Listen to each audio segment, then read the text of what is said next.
আসসালামু আলাইকুম ও রহমতুল্লাহি ওয়া বারাকাতুহু। ডাক দিয়েছেন পীর সাহেব চরমনাই, বসে থাকার সময় নেই। সংস্কার, বিচার ও পিয়ারের দাবিতে এবং শ্রমিক বান্ধব রাষ্ট্র ব্যবস্থা প্রতিষ্ঠার লক্ষ্যে প্রতিষ্ঠা বার্ষিকী সমাবেশ আগামী 10ই অক্টোবর 2025 রোজ শুক্রবার, বাদ জুমা, ঐতিহাসিক সোহরাওয়ার্দী উদ্যান। উক্ত সমাবেশে প্রধান অতিথি হিসেবে উপস্থিত থাকবেন ইসলামী আন্দোলন বাংলাদেশের মোহতারাম আমির মুফতি সৈয়দ মোহাম্মদ রেজাউল করিম পীর সাহেব হুজুর চরমনাই।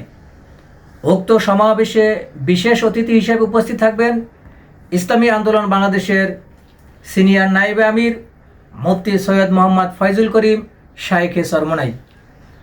উক্ত সমাবেশে সভাপতিত্ব করবেন ইসলামী শ্রমিক আন্দোলন বাংলাদেশের কেন্দ্রীয় সভাপতি মোহাম্মদ খলিলুর রহমান। উক্ত সমাবেশে দলে দলে যোগ দিন। 10 তারিখের সমাবেশে যোগ দিন দলে দলে, পীর সাহেব হুজুরের সমাবেশে যোগ দিন দলে দলে, শাইখে চরমনাইয়ের সমাবেশে যোগ দিন দলে দলে।